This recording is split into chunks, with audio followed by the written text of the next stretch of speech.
చదువుకుని ధ్యానించుకుని ఆయన సన్నిధిలో మనం భావంతో ప్రార్థించడానికి దేవుడు సహాయపడినాక దీనికి ఆధారంగా లూకా సువార్త 11వ అధ్యాయం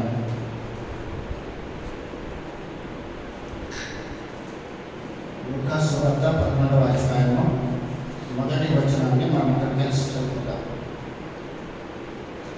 లూకా సువార్త మొదటి అధ్యాయం 11వ వచనం 11వ అధ్యాయం మొదటి వచనం. లూకా సువార్త 11వ అధ్యాయం మొదటి వచనం కలిసి చదువుతాం. ఆయన ఒక చోట ప్రార్థన చేయించుటను.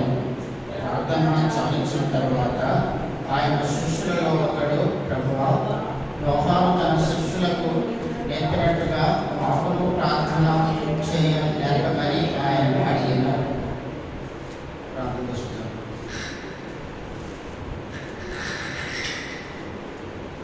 స్తుతులకు పాత్రమైన మాటలు తండ్రి, జ్ఞానం ప్రభా, కల్పులం తండ్రి, ఎన్నికైన వాళ్ళని ప్రభా, సర్వాన్ని కూడా సృష్టించిన సృష్టికర్తవు తండ్రి, ఆకాశము, మహాకాశము, భూమి, సముద్రము సమస్తము కూడా మీ యొక్క మాట చొప్పున ప్రభా, మాట మాత్రమే సెలవేగా ఏర్పడ్డాయి. అవును తండ్రి, అవన్నీ కూడా మీ ఆధీనంలో ఉన్నాయి ప్రభా. అటువంటి గొప్ప సృష్టికర్త అయిన మీరు మమ్మల్ని ప్రేమించి మా రక్షణ కొరకు ప్రభా పరమ నుండి ఈ లోకానికి మీ అతిథిగా కుమారుడైన యేసుక్రీస్తు వారిని పంపించి సిలువలో ఆయన కాచిన రక్తం ద్వారా తండ్రి ప్రభా, ఆయన మరణం ద్వారా తండ్రి పాపులమైన మమ్మల్ని మీరు వెతికి రక్షించుకున్నారు. దాన్ని బట్టి మీరు స్తోత్రాలు చెల్లిస్తున్నాను. అవును తండ్రి, ఈ లోకంలో ఎంతో మందికి లేనటువంటి గొప్ప రక్షణ మార్గాన్ని ప్రభా మాకు మీరు దయచేసినందుకే వందనాలు. అవును తండ్రి, దానికి ప్రతిగా ప్రభా ప్రార్థనలోని విశిష్టతను మేము తెలుసుకునే వారిగా తండ్రి చాలా కొద్ది మందిగా మీ సన్నిధికి రావడానికి ప్రభా మీరు మాకు చేసిన సహాయం బట్టి వందనాలు తండ్రి. వచ్చిన వారిని బట్టి వందనాలు. ఇంకా ఎవరైనా మార్గంలో మీ సన్నిధికి వస్తున్నట్లయితే క్షమంగా మాకు చేస్తామని ప్రార్థిస్తున్నాం తండ్రి.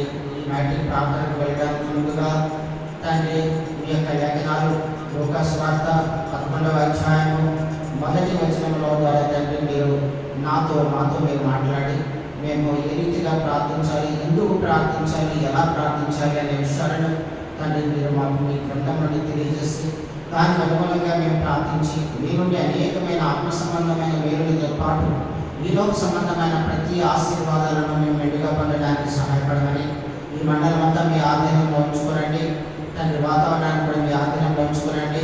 మైక్ సెట్ మీ ఆధీనంలో ఉంచుకోరండి ప్రభా.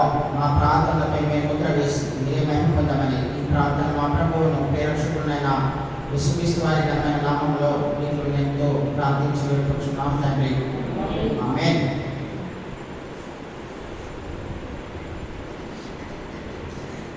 ఇక్కడ మనం చూస్తున్నప్పుడు యొక్క ప్రార్థన చేత నేర్పమని శిష్యులు ప్రభువుని అడిగినట్లుగా ఇక లూకా సువార్త 11వ అధ్యాయంలో మొదటి వచనంలో మనకి పరిశుద్ధాత్మ దేవుడు గుర్తు చేస్తూ ఉన్నాడు.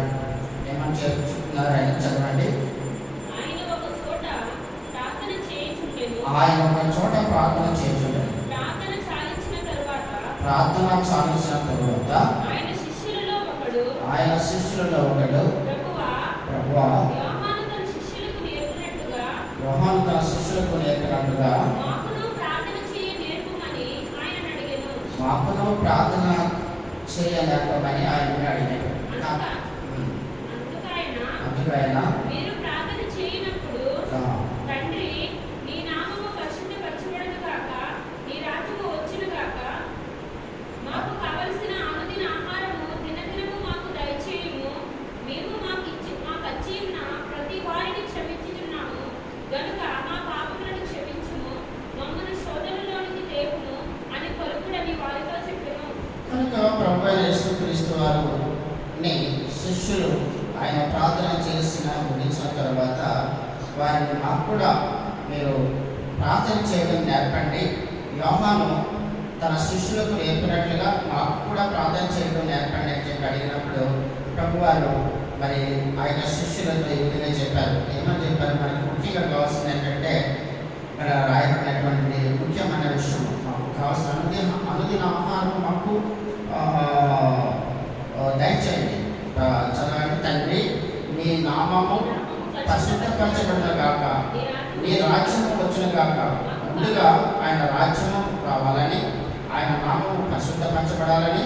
మూడవదిగా ఆయన చెప్పాడు, మాకు కావలసిన అనుదిన ఆహారం మాకు దయచేయండి. అనుదిన ఆహారం అంటే మన శరీర సంబంధమైన ఆహారం గురించి కాదు, ప్రభువు చెబుతున్నది ఆత్మ సంబంధమైన ఆహారాన్ని మీరు మాకు దయచేయండి అని చెప్పి మీరు ప్రభువుని అడగండి అని చెప్పి ఆయన ప్రార్థన నేర్పినట్టుగా మనం చూడవచ్చు. అదే రీతిగా మరి మేము 4వ వచనం చదవండి. మేము అచ్చి ఉన్న ప్రతి వారిని క్షమిస్తున్నాము కనుక మా పాపములను క్షమించుము, మమ్మల్ని సోదరులోకి తేవద్దు అని చెప్పి అని మీరు ప్రార్థన చేయమని ప్రభువారు నేర్పారు. కాబట్టి ఈ రోజున కూడా మనము దేవుని బిడ్డలుగా ఉన్నాము. కాబట్టి మనము మన యొక్క ప్రార్థన కూడా అదే రీతిగా ఉండాలి. ఎందుకంటే ప్రార్థన చేయడం ద్వారా మరి మనము విశ్వాసంలో బలపడతాం.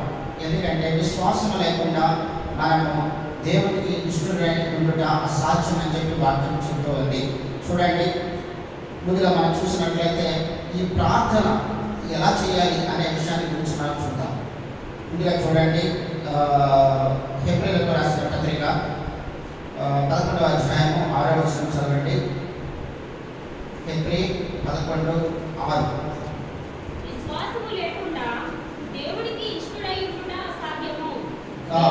చెప్పండి. దేవుని యొద్దకు వచ్చువాడు ఆయన ఉన్నాడనియు తన్ను వెతుకు వారికి ఫలము దయచేయువాడనియు నమ్మవలెను కదా. కాబట్టి ముందుగా మనము ప్రార్థన చేయడానికి వస్తున్నాము అంటే మనము ఏదో కాకతాళీయంగా ఏదో మామూలుగా రొటైన్గా మనం వస్తున్నది కాదు. దేవుడికి తెలుసు మనం ఈ రోజున మనకి వాతావరణం అనుకూలంగా లేకపోయినప్పటికీ కూడా, ట్రాన్స్పోర్ట్స్ కొంతమందికి లేకపోయినప్పటికీ కూడా, ఎన్ని ఇబ్బందులు ఉన్నప్పటికీ కూడా దేవుని మందిరానికి వచ్చాము అంటే దేవుడు మనకి మనం ప్రార్థించిన ప్రార్థనకు ఆయన జవాబిస్తాడు అనేటువంటి విశ్వాసంతో మనం వచ్చి ఉన్నాము. కాబట్టి అదే విషయాన్ని ఇక్కడ పౌలు గారు హెబ్రీయులకు రాస్తూ చెప్పాడు, విశ్వాసము లేకుండా దేవునికి ఇష్టమైనటువంటి అసాధ్యము. ఒకవేళ విశ్వాసము మనకి ఉండగలిగానే మనం దేవుని మందిరానికి వచ్చాం. కాబట్టి కొంతమంది ఒకవేళ న్యాయపరమైన కారణాల వల్ల ఒక దేవుని మందిరానికి రాలేకపోయినట్లయితే అది వేరే విషయం. ఒకవేళ దేవుని మందిరానికి రావడానికి వారు ఇంట్రెస్ట్ చూపించట్లేదు అంటే వారిలో విశ్వాసము బలహీనంగా ఉందని మనం గమనించుకోవాల్సింది ఉంది. కాబట్టి ఇక్కడ 6వ వచనంలో చెప్పారు, విశ్వాసము లేకుండా దేవుని ఇష్టడై ఉండుట అసాధ్యము. దేవుని యొద్దకు వచ్చువాడు ఆయన ఉన్నాడనియు తను వెతుకు వారికి ఫలం దయచేయువాడను వాడని నమ్మవలెను. నమ్మకం ఉండాలి, విశ్వాసం ఉండాలి. అదేవిధంగా ఆయన తప్పనిసరిగా నా ప్రార్థనలు విని ఆయన సహాయం చేస్తాడు అనేటువంటిది ఒక హృదయంలో మనకి బలమైనటువంటి విషయం మనకు తెలుసుకున్న వారిగా గమనించే వారిగా ఉండాలి. అదే రీతిలో మనం చూసినట్లయితే యెషయా గ్రంథంలో కూడా మనకి యెషయా భక్తుడు చెప్తున్నాడు, ఇక్కడ ఆయన ఉన్నవాడు అనువాడై ఉన్నాడు. యెషయా గ్రంథంలో చూసినట్లయితే యెషయా గ్రంథము 45వ అధ్యాయము, యెషయా గ్రంథము 45వ అధ్యాయము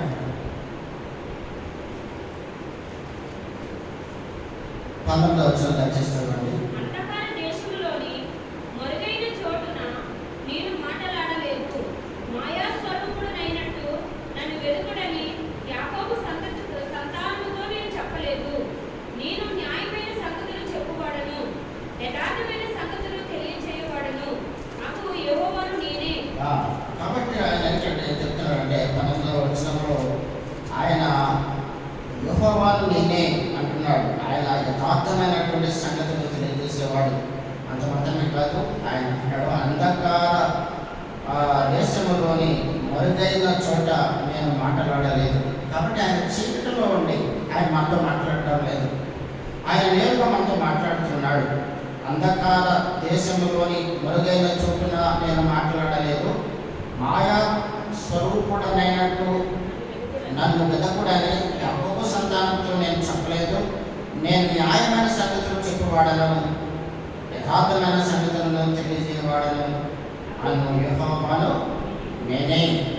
కాబట్టి ఆయన ఈ విధంగా మనకి గొప్ప భరోసా ఇస్తూ ఉన్నాడు, తేటగా మాట్లాడుతూ ఉన్నాడు. ఆయన మాట్లాడుతున్నప్పుడు మనం ఆయన మాటను ఆలకించినప్పుడు ఆయన మనకి ధైర్యాన్ని ఇస్తాడు, బలాన్ని ఇస్తాడు. అదే రీతిగా మనం చూసినట్లయితే యోహాను సువార్తలో సమరయ స్త్రీతో కూడా ఆయన మాట్లాడాడు. ఏమని మాట్లాడాడు గమనించండి. నువ్వు నన్ను ఎరిగి ఉండాలి. చూడండి, యోహాను సువార్త 4వ అధ్యాయము 10వ వచనం తీసుకుని చదవండి. యోహాను సువార్త 4:10. అందుకు యేసు, నీవు దేవుని వరమును నాకు దాహమునకిమ్మని నిన్ను అడుగుచున్న వాడెవడో అదియు ఎరిగి ఉంటే నీవు ఆయనను అడుగుదువు, ఆయన నీకు జీవజలం ఇచ్చునని ఆమెతో చెప్పెను. కాబట్టి ఇక్కడ చూసినట్లయితే ప్రభు వారు సమరయ స్త్రీకి సంధించారు. ఇక విషయం మనందరికీ కూడా తెలుసు. ఈ యొక్క సమరయ స్త్రీ ఒకటి నీళ్లు చేదుకోవడానికి అక్కడికి రాగా యేసు నాకు దాహమునకిమ్మని అడిగినట్లుగా చెప్పబడుతుంది 7వ వచనంలో. ఆ యొక్క స్త్రీ అప్పుడు చెప్తూ ఉంది 8వ వచనంలో, ఆయన శిష్యులు ఆహారం కొరకు ఊరిలోనికి వెళ్ళి ఆ సమరయ స్త్రీ, యూదుడైన నీవు సమరయ స్త్రీ అయిన నన్ను దాహమునకిమ్మని ఎలాగో అడుగుచున్నావని అతనితో చెప్పాను. ఎవరైనా యూదులు సమరయులతో సాంగత్యము చేయరు. అందుకు యేసు, మీరు దేవుని వరమును నాకు దాహమునకిమ్మని నీకు అడుగుచున్నవాడు ఎవడో అదే ఎరిగి ఉంటే నీవు ఆయనను అడుగుదు, ఆయన నీకు జీవజలం ఇచ్చినని ఆమెతో చెప్పాను. కాబట్టి మనము దేవుడి దగ్గర వేడుకున్నట్లయితే దేవుని యొక్క కృప ద్వారా మనకి జీవజలాన్ని, జీవించేటువంటి దాహాన్ని తీర్చగల సమర్థుడు మన యొక్క దేవుడు. కాబట్టి 1 రాజుల గ్రంథంలో కూడా మనం చూసినట్లయితే అక్కడ ఏలియా కూడా చేసినటువంటి సవాలు దేవుడి గురించి, దేవుడు చేయగలడు అనేటువంటి కార్యాన్ని అక్కడ మనము చూడగలము. అదే రీతిగా మనం చూసినట్లయితే కీర్తనలో కూడా చూసినట్లయితే 65వ కీర్తన 2వ వచనం చదవండి. ప్రార్థనకు ప్రత్యేకమైనటువంటి శక్తి ఉంది.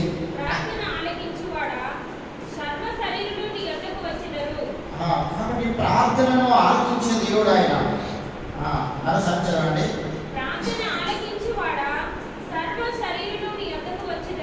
కాబట్టి 65వ కీర్తనలో భక్తుడు చెప్తూ ఉన్నాడు, ఆయన ప్రార్థనను ఆలకించేవాడు. కాబట్టి మనకి అంతా కూడా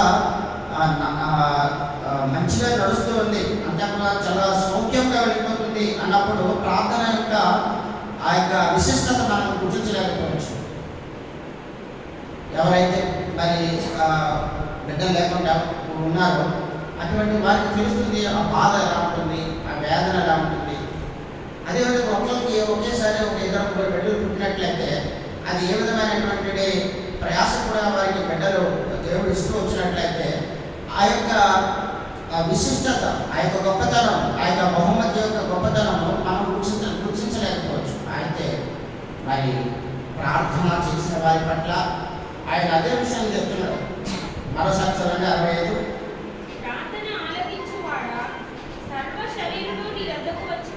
ఆ సర్వ శరీరులు కూడా మీ దగ్గరికి వస్తారు. ఎందుకని వస్తారు? ఆయన దగ్గర ప్రార్థన చేసే విషయంలో ఆయన దగ్గరికి వస్తారు. ఎందుకంటే వాళ్ళు ఎదురు చూస్తూ ఉన్నారు, విశ్వాసంలో దేవుడు నాకు సహాయం చేస్తాడు అనేటువంటి విశ్వాసంలో వస్తారు. అయితే అదేవిధంగా దేవుడు కూడా వారికి చేయడానికి సమర్థుడు, సహాయం చేయడానికి సమర్థుడు. అదేవిధంగా చూసినట్లయితే మత్తయి సువార్త 6వ అధ్యాయం 32వ వచనంలో కూడా ఈ విధంగా చెప్పబడుతూ ఉన్నది. దయచేసి చదవండి. ఆయన సర్వజ్ఞాని.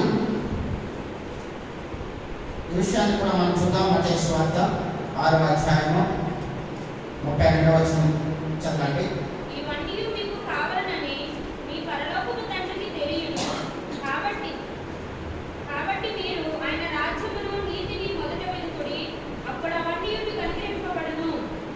కాబట్టి మనం ఏం చేయాలని ప్రభు చెప్తున్నాడు. మనకి ఎన్నో అవసరాలు ఉన్నాయి, అవన్నీ కూడా మనకి కావాలని పరలోకపు తండ్రికి తెలుసు. అయినప్పటికీ కూడా మీరు ఆయన రాజ్యాన్ని, నీతిని మొదట వెతకండి, అప్పుడు అవన్నీ కూడా మీకు అనుగ్రహించబడడం. కాబట్టి ఈ రోజున చూసినట్లయితే ప్రయాసపడుతూ ఉన్నారు ప్రజలు. వారు ఆ యొక్క జీవన సాగరంలో ముందుకు వెళ్ళిపోవడానికి, జీవించడానికి కావలసినటువంటి వనరులు లేక ఆదాయాలు వారి వెతుకుంటూ ఉన్నారు. దేవుడి మీద ఆధారపడడం చాలా తక్కువైపోయింది. కాబట్టి ప్రభు చెప్తున్నాడు, మీకు ఇవన్నీ కూడా అవసరమని నాకు తెలుసు. అయితే ముందుగా మీరు దేవుని రాజ్యాన్ని, ఆయన నీతిని వెతకండి. ఆ తర్వాత దేవుడు అన్నీ కూడా మనకి సమస్తం కూడా ఇస్తానికి సిద్ధంగా ఉన్నాడు. ఆ తగిన కాలంలో ఆయన ఆహారాన్ని ఇచ్చేటువంటిది ఆయన వరకు మనం కనిపెట్టుకుని ఉండాలని కూడా కీర్తనకారుడు చెప్తున్నాడు. కీర్తన 104వ అధ్యాయము, కీర్తనలు 104వ అధ్యాయము 27వ వచనం చదవండి. 104:27. తగిన కాలమున నీవు వాటికి ఆహారం ఇచ్చెదవని, ఇవన్నీయు నీ దయ కొరకు కనిపెట్టుచున్నవి. తగిన కాలమున నీవు వాటికి ఆహారం ఇచ్చేదవని, ఇవన్నీ నీ దయ కొరకు కనిపెట్టుకున్నవి. మనం చూసినట్లయితే మరి అనేక ఆకాశ పక్షులు అవి ఏవి కూడా విత్తవు, అవి దాని ఆహారం కొరకు ప్రయాసపడవు. కానీ అప్పటికీ కూడా దేవుడు వాటిని పోషిస్తూ ఉన్నాడు. కాబట్టి అదే విషయాన్ని తగిన కాలమున నీవు వాటికి ఆహారం ఇచ్చదవని, ఇవన్నీ కూడా నీ దయ కొరకు కనిపెట్టుకుని ఉన్నవి. మనం కూడా దేవుడి యొక్క దయ కొరకు కనిపెట్టుకుని ఉండాలి. కాబట్టి దేవుడు ఎప్పుడు కూడా మనకి ఆయన ఇస్తారని చెప్పి ఇవ్వకుండా ఉండే దేవుడు కాదు. కాబట్టి ఆయన సర్వవ్యాప్తి అయిన దేవుడు, సర్వజ్ఞాని అయినటువంటి దేవుడు, ఆయన సర్వశక్తిమంతుడు. కాబట్టి ఆయన మీద ఆధారపడ్డ బిడ్డలకు ఆయన తప్పనిసరిగా సహాయం చేసేవాడిగా ఉన్నాడు. యాకోబులో కూడా ఒక మాట చూద్దాం. యాకోబు రాసిన పత్రిక 4వ అధ్యాయంలో చూసినట్లయితే ఆయన మన యొక్క అవసరాలను తీర్చే విషయంలో మనం ప్రార్థన చేయాలి. ఈ విషయాన్ని యాకోబు గుర్తు చేస్తూ ఉన్నారు. యాకోబు రాసిన పత్రిక 4వ అధ్యాయము 3వ వచనం చదవండి.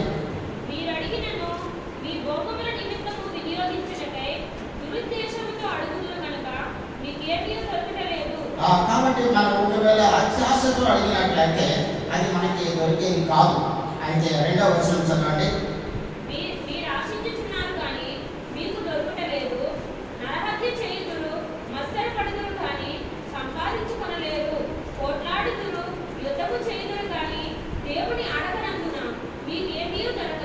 కాబట్టి మనము దేవుడిని అడగాలి. దేని గురించి అడగాలి? స్వభావం గురించి కాదు. ఇప్పుడు దేని గురించి అడగాలి? మనము దేవుని సంఘంలో మరి చూసినట్లయితే చూడండి, ఎఫెసీయులకు రాసిన పత్రిక 3వ అధ్యాయంలో కూడా చూసినట్లయితే ఎఫెసీయులకు రాసిన పత్రిక 3వ అధ్యాయము 20వ వచనం చదవండి.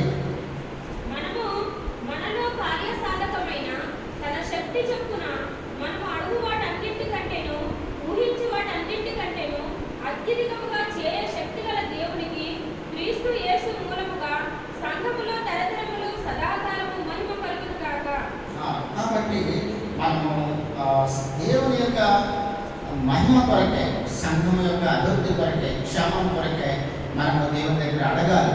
అదేవిధంగా మన యొక్క సంతోషం పరిపూర్ణంగా ఉన్నట్లుగా నన్ను అడగండి అని చెప్తున్నాడు ఆయన. యోహాను సువార్త 16వ అధ్యాయము 24వ వచనంలో ఆయన ఏమని మనకి వాగ్దానం చేస్తున్నాడు? యొక్క సంతోషము పరిపూర్ణమవునట్లుగా. చదవండి 16, యోహాను సువార్త 16:24.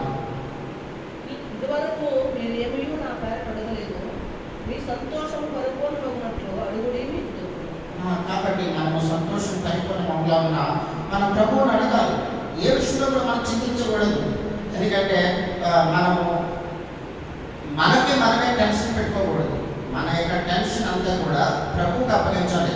ఆయన అదే చెప్తున్నాడు. ఏమని చెప్తున్నాడు ఆయన? ఫిలిప్పీలకు రాసిన పత్రికలు కూడా చూసినట్లయితే ఫిలిప్పీలకు రాసిన పత్రిక 4వ అధ్యాయము 6-7 వచనాలు చదవండి. దేనిని గురించి కూడా చింతించవద్దు అంటున్నాడు ఆయన. ప్రార్థన విజ్ఞాపన చేత చింతాపూర్వకంగా విన్నపంతో దేవునికి తెలియచేయండి. కాబట్టి అప్పుడు సమస్త జ్ఞానం ఇచ్చిన దేవుని సమాధానము యేసుక్రీస్తు వలన మీ హృదయములకు మీ తలంపులకు కావలి ఉండదు. కాబట్టి మనకి ఏ గురించి కూడా చింతించవలసిన అవసరం లేదు. మనము ప్రభు దగ్గర మనము ప్రార్థన ద్వారా మనం ఆయన దగ్గరికి చేరాలి. ఎందుకంటే మన జీవితంలో కలవరం ఉండొచ్చు, సమస్యలు ఉండొచ్చు, అనేకమైన అవసరాలు ఉండొచ్చు. అవన్నీ కూడా ప్రభువే మనకి తీర్చడానికి సమర్థుడు. కాబట్టి ఆయన వారికి న్యాయం తీర్చేవాడు. మనం చూసినట్లయితే లూకాసు వార్త 18వ అధ్యాయంలో కూడా చూసినట్లయితే మనము మాటి మాటికి ఆమె వెళ్ళి మరి తన ఎదురాళ్ళకి కూడా న్యాయం చేయమని మరి విసిగిస్తూ ఉండడం వల్ల మరి ఆయన ఆమెకు మరి సరే ఆమెకు మరి న్యాయం చేద్దామని చెప్పి అనుకున్నాడు. అటువంటి లోకానికి సంబంధించినటువంటి ఒక వ్యక్తి ఆ విధంగా మరి నిర్ణయాలు తీసుకున్నాడంటే మరి జీవం గల దేవుడు మన కొరకు ఆయన తన అద్వితీయ కుమారుడైన యేసుక్రీస్తు వారిని లోకానికి బలిగా అర్పించినటువంటి గొప్ప దేవుడు. మరి ఆయన మనకి ఎందుకని సహాయం చేయడు? తప్పనిసరిగా సహాయం చేస్తాడు. ఎందుకంటే ఆయన చిత్తానుసారంగా మనం అడగాలి అని కూడా ప్రభు ఒక మాట చెప్తున్నాడు. మొదటి యోహాను రాసిన మొదటి పత్రిక 1 John 5వ అధ్యాయము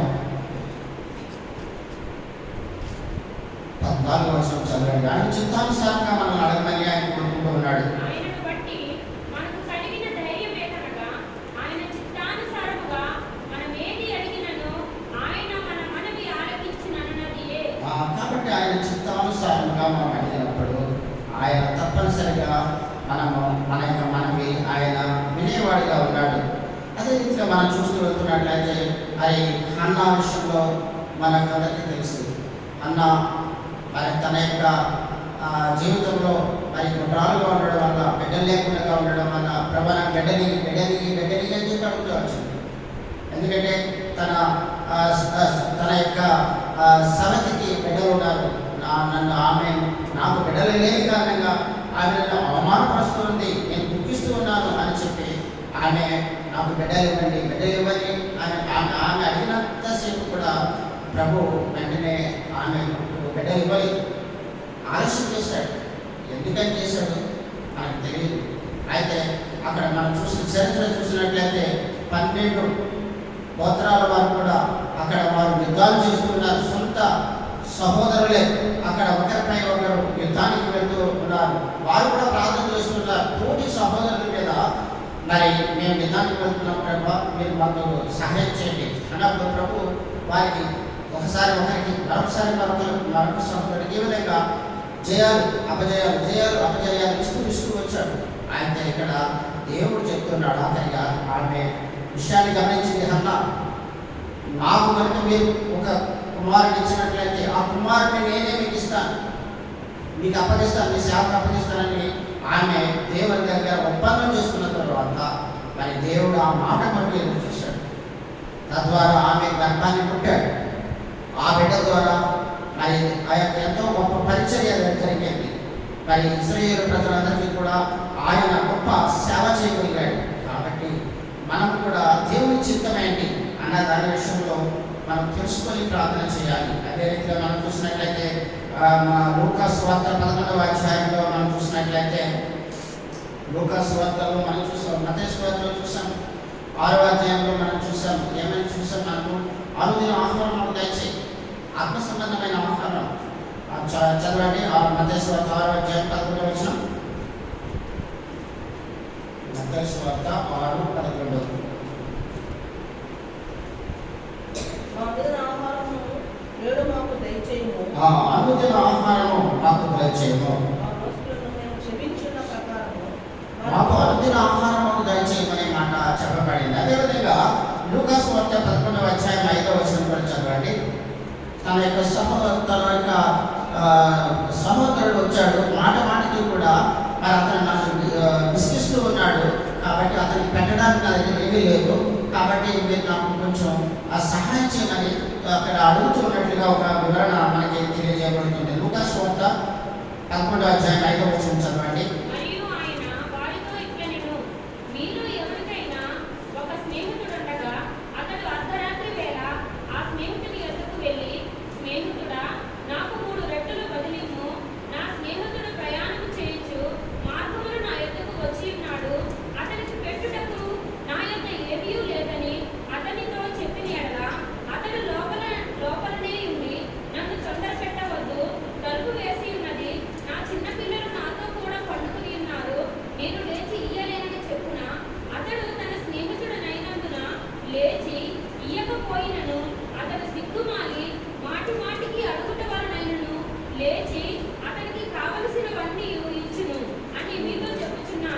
అయితే ఇక్కడ తన స్నేహితుడికి కూడా ఆహారం లేకుండా ఉన్నాడు. మెయిన్ మనకు కావాల్సినటువంటి కంటెంట్స్ ఏంటంటే అనుదిన ఆహారం మాకు దయచేయండి, అదే రీతిగా ఆత్మ సంబంధమైన ఆహారం, అదే రీతిగా నా స్నేహితుడు కూడా మరి ఆకలితో ఉన్నాడు, అతనికి కూడా ఆహారం పెట్టడానికి మీరు నాకు ఇవ్వండి అని చెప్పి అటువంటి వారి కొరకు కూడా మనము ప్రార్థన చేయాలి. ఆత్మ సంబంధమైన ఆహారం. ఎందుకంటే ఈరోజు చూడాలంటే సంఘాలలో మరి సేవకులు లేరు, యథార్థమైనటువంటి సేవ చేస్తున్న వారు లేరు, ఆత్మ సంబంధమైన ఆహారాన్ని ఇచ్చేవారు లేరు. కాబట్టి అనేక సంఘాలు వారు బ్రతుకు తెరువు కొరకు మాత్రమే సేవ చేస్తున్నారు. ఆత్మల రక్షణ, ఆత్మీయమైన ఆహారం వారికి అందించాలనే భారం ఈ రోజుల్లో చూసినట్లయితే అనేక సంఘాల్లో లేదు. అంటే దేవుడి కృప ద్వారా పక్షిగామి గారి యొక్క ఆయన యొక్క ప్రార్థనల ద్వారా ఆయన చేసినటువంటి సేవ ద్వారా ఆయన మనకిచ్చినటువంటి నూతన నిబంధనను అనుసరించి ఈ యొక్క వెలుగులో మనం నడుచుకోవడానికి, ఆత్మీయమైన జీవితాన్ని జీవించడానికి దేవుడు మనకు సహాయపడుతూ ఉన్నాడు. కాబట్టి అనుదిన ఆహారం మనకు దయచేయండి, ఆత్మ సంబంధమైన ఆహారం. అదేవిధంగా నా స్నేహితులు కూడా మీరు అనుదిన ఆహారాన్ని దయచేయండి అని మనము ప్రార్థన చేయాలి. ఎందుకంటే మనం ఈ లోకంలో ఉన్నామంటే ఖాళీ మనము మాత్రమే పరలోకానికి వెళ్ళాలని కాదు, ఇంకా అనేక మందిని ప్రోత్సహించి వారు కూడా పరలోకానికి వెళ్ళేవారిగా మనము మార్చవలసినటువంటి బాధ్యత మనపై ఉంది. అదే రీతిగా మనం చూసినట్లయితే ఇక్కడ యాకోబు రాసిన పత్రిక 5వ అధ్యాయం 16వ వచనాన్ని మరొకసారి చదవండి. యాకోబు 5వ అధ్యాయము 16వ వచనం. మీ పాపములు ఒకరితో ఒకడు ఒప్పుకొనుడి, మీరు స్వస్థత పొందినట్లు ఒకరి కొరకు ఒకడు ప్రార్థన చేయుడి.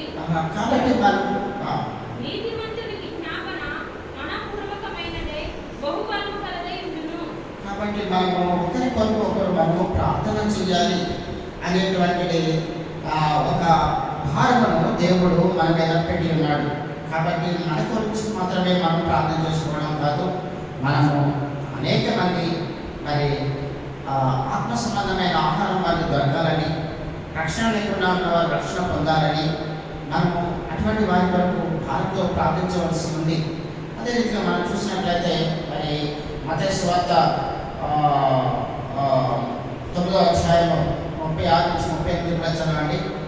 మత్తయి సువార్త 9వ అధ్యాయము 36 నుంచి 36, 37. ఆయన సమూహములను చూచి వారు కాపరి లేని గొర్రెల వలె విసిగి చెదరి ఉన్నందున వారి మీద కనికరపడి, కోత విస్తారమే కానీ పనివారు కొద్దిగా ఉన్నారు గనుక తన కోతకు పనివారిని పంపమని కోత యజమాని వేడుకురుడని తన శిష్యులతో చెప్పెను.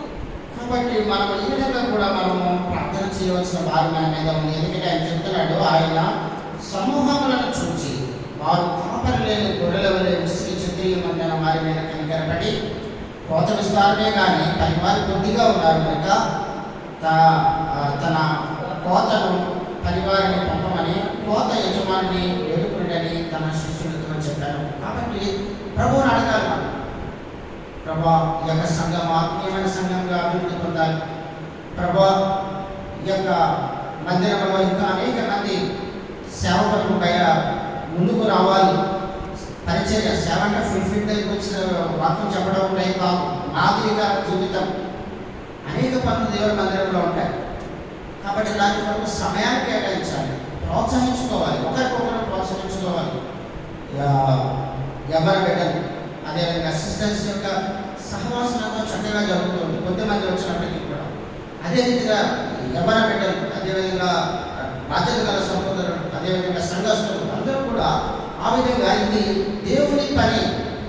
దేవుని పనిని నేను చేయడం ద్వారా నేను, నా కుటుంబము, నా సంఘము ఆశీర్వదించబడుతుంది. తద్వారా నాకు గొప్ప మేలు నాకు పరలోకంలో దేవుడు దాచించాడు అనే భారంతో మనము ప్రార్థనలో ప్రవేశించవలసి ఉంది. అదే రీతి ఆఖరి చూద్దాం. కీర్తనలు 122వ అధ్యాయము, కీర్తన 122 6వ వచనం చదవండి. యెరూషలేము యొక్క క్షేమము కొరకు ప్రార్థన చేయుడి. యెరూషలేమా, నిన్ను ప్రేమించు వారు వర్ధిల్లుదురు. కాబట్టి ఇక్కడ మనము చూసినట్లయితే 122వ కీర్తన 6వ వచనంలో చూసిన రీతిగా యెరూషలేము యొక్క క్షేమం కొరకు మనం ప్రార్థన చేయాలి. యెరూషలేము అంటే దేవుని యొక్క పరిశుద్ధ ఆలయం, పరిశుద్ధ స్థలము, దాని కొరకు మనము ప్రార్థన చేయాలి. ప్రభు గుర్తు చేస్తూ ఉన్నాడు, యెరూషలేము యొక్క క్షేమం కొరకు ప్రార్థన చేయండి. యెరూషలేమా, నిన్ను ప్రేమించే వాళ్ళందరూ వర్ధిల్లుదురు. కాబట్టి మనము వర్ధిల్లాలన్నా, ఆశీర్వదించబడాలన్నా, అదేవిధంగా పరలోకపు స్వాస్థ్యాన్ని మనము పొందాలన్నా, ఈ లోకంలో కూడా మనము, మన బిడ్డలు, మన యొక్క సంఘం ఆశీర్వదకరంగా ఉండాలన్నా ప్రార్థనే మూలం. కాబట్టి ఆయన చెప్పాడు, మీ 122వ కీర్తన 6వ వచనంలో యెరూషలేము యొక్క క్షేమం కొరకు ప్రార్థన చేయండి. ఈ యొక్క దేవుని మందిరంలో ఉన్నటువంటి మందిరం యొక్క క్షేమం కొరకు మనం ప్రార్థన చేయాలి. అదేవిధంగా ఈ యొక్క దేవుని మందిరాన్ని ప్రేమించేవారు వర్ధిల్లుదురు. యెరూషలేము నిన్ను ప్రేమించేవారు వర్ధిల్లుదురు. కాబట్టి ఒకవేళ చాలా కొద్ది మందిగానే మనం వచ్చి ఉండొచ్చు దేవుని మందిరానికి, అయినప్పటికీ కూడా సాలిడ్ రేపొద్దున వాక్యం చెప్తున్న రీతిగా ఆ యొక్క గాలి వచ్చినప్పుడు మంచి ఆ యొక్క ధాన్యం అక్కడ నిలబడుతుంది, పుట్టు ఎగిరిపోతుంది. కాబట్టి ఎగిరిపోయే పట్టుదలే కాకుండా నిలకడగా ఉండేటువంటి మంచి గోధుమల వల్ల, మంచి ధాన్యం వల్ల కొద్ది మంది ఉన్నప్పటికీ కూడా ఆ యొక్క సంఘం ద్వారా దేవుడు మహిమపడతాడు. కాబట్టి ఆ రీతిగా మనం భారతం యొక్క రాత్రికాల సమయంలో ప్రార్థిద్దాం. ముఖ్యంగా సంఘం యొక్క క్షమాపణ కొరకు, అదే రీతిగా ఆత్మల రక్షణ కొరకు, ఆత్మలన్నీ కూడా ఆత్మ సంబంధమైన ఆహారాన్ని భుజించి ఆత్మ సంబంధమైన బలంలో ఉండాలి. ఆ తర్వాత మన యొక్క సంఘం యొక్క అవసరాలు, బిడ్డల యొక్క అవసరాలు, అదేవిధంగా మీకున్నటువంటి పర్సనల్ విషయాలు కూడా ప్రార్థించాలి. ప్రతి ఒక్కరు ప్రార్థిద్దాం. దేవుడు ఈ వాక్యాన్ని ఆశీర్వదించుకుంటాం.